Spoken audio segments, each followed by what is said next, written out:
ಸ್ನೇಹಿತರೆ, ಇವತ್ತು ನಾವು ಇನ್ಸ್ಟಾಗ್ರಾಮ್ನಲ್ಲಿ ಒಂದು ಕಾಲ್ ನೋಟಿಫಿಕೇಶನ್ಸ್ಗಳನ್ನ ಯಾವ ರೀತಿ ಸ್ಟಾಪ್ ಮಾಡೋದು ಅಂತ ಚರ್ಚೆ ಮಾಡೋಣ. ಅಂದರೆ ಇನ್ಸ್ಟಾಗ್ರಾಮ್ನಲ್ಲಿ ನಮಗೆ ಯಾರಾದರೂ ವಿಡಿಯೋ ಕಾಲ್ ಅಥವಾ ವಾಯ್ಸ್ ಕಾಲ್ ಮಾಡಿದರೆ ನಾವು ಇನ್ಸ್ಟಾಗ್ರಾಮ್ನ ಕ್ಲೋಸ್ ಮಾಡಿದಾಗ ಅದು ಮೇಲ್ಗಡೆ ತೋರಿಸಬಾರ್ದು. ಆ ರೀತಿ ಯಾವ ರೀತಿ ನಾವು ಸೆಟ್ ಮಾಡೋದು ಅಂತ ಹೇಳ್ತೀನಿ.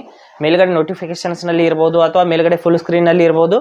ಇನ್ಸ್ಟಾಗ್ರಾಮ್ನ ಒಂದು ವಿಡಿಯೋ ಕಾಲ್ ಇರ್ಬೋದು, ವಾಯ್ಸ್ ಕಾಲ್ ಇರ್ಬೋದು, ನಮಗೆ ಬರಬಾರ್ದು. ಕೇವಲ ಇನ್ಸ್ಟಾಗ್ರಾಮ್ನಲ್ಲಿ ಮಾತ್ರ ಇರಬೇಕು.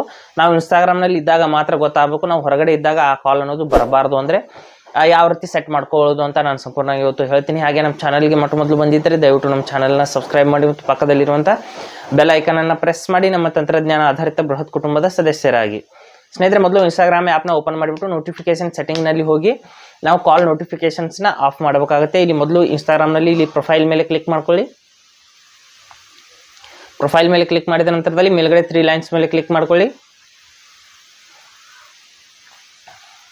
3 ಲೈನ್ಸ್ ಮೇಲೆ ಕ್ಲಿಕ್ ಮಾಡಿದ ನಂತರದಲ್ಲಿ ಇಲ್ಲಿ ನೋಟಿಫಿಕೇಶನ್ಸ್ ಅಂತ ಇಲ್ಲಿ ಸ್ವಲ್ಪ ಕೆಳಗಡೆ ಇಲ್ಲೊಂದು ಆಪ್ಷನ್ ಇರುತ್ತೆ ನೋಡಿ, ನೋಟಿಫಿಕೇಶನ್ಸ್ ಅಂತ, ಅಲ್ಲಿ ಕ್ಲಿಕ್ ಮಾಡ್ಕೊಳ್ಳಿ. ಮಾಡಿದ ನಂತರದಲ್ಲಿ ಇಲ್ಲಿ ಕಾಲ್ಸ್ ನೋಡಿ, ಕಾಲ್ ನೋಟಿಫಿಕೇಶನ್, ಇಲ್ಲಿ ಕಾಲ್ಸ್ ಅಂತ ಸೆಲೆಕ್ಟ್ ಮಾಡ್ಕೊಳ್ಳಿ. ಮಾಡಿಬಿಟ್ಟು ಇಲ್ಲಿ ನೋಡ್ಬೋದು ಫ್ರಮ್ ಎವ್ರಿವನ್ ಅಂತ ಇದೆ. ಯಾರೇ ಫೋನ್ ಮಾಡಿದ್ರು ಕೂಡ ಮೇಲ್ಗಡೆ ನಮಗೆ ನೋಟಿಫಿಕೇಶನ್ ಅನ್ನೋದು ತೋರಿಸುತ್ತೆ. ಯಾರೇ ವಿಡಿಯೋ ಕಾಲ್ ಮಾಡಿದ್ರು, ವಾಯ್ಸ್ ಕಾಲ್ ಮಾಡಿದ್ರು. ನಂತರದಲ್ಲಿ ಮೇಲ್ಗಡೆ ಫ್ರಮ್ ಪ್ರೊಫೈಲ್ಸ್ ಐ ಫಾಲೋ, ಅಂದರೆ ನಾನು ಯಾರನ್ನ ಫಾಲೋ ಮಾಡಿದ್ದೀನಿ ಅವರ ಒಂದು ಪ್ರೊಫೈಲ್ಗೆ ಮಾತ್ರ ಸೆಟ್ ಮಾಡ್ಕೋಬೋದು. ಅಥವಾ ಮೇಲ್ಗಡೆ ಆಫ್ ಅಂತ ಕ್ಲಿಕ್ ಮಾಡ್ಕೊಳ್ಳಿ. ಆಫ್ ಅಂತ ಕ್ಲಿಕ್ ಮಾಡಿದರೆ ಯಾವುದೇ ನೀವು ಕಾಲ್ ಬಂದರೂ ಕೂಡ ಇನ್ಸ್ಟಾಗ್ರಾಮ್ನಲ್ಲಿ ಮಾತ್ರ ಇರುತ್ತೆ, ಹೊರಗಡೆ ಗೊತ್ತಾಗೋದಿಲ್ಲ. ಇಲ್ಲಿ ನೋಡಿ, ಆಫ್ ಅಂತ ಕ್ಲಿಕ್ ಮಾಡಿಬಿಟ್ಟು ನೀವು ಇಲ್ಲಿ ಟರ್ನ್ ಆಫ್ ಅಂತ ಮತ್ತೊಂದು ಬಾರಿ ಕ್ಲಿಕ್ ಮಾಡ್ಕೊಂಡ್ರೆ ನಿಮ್ಮ ಒಂದು ಇನ್ಸ್ಟಾಗ್ರಾಮ್ ನೋಟಿಫಿಕೇಶನ್ಸ್ಗಳು ಸಂಪೂರ್ಣವಾಗಿ ಸ್ಟಾಪ್ ಆಗುತ್ತೆ.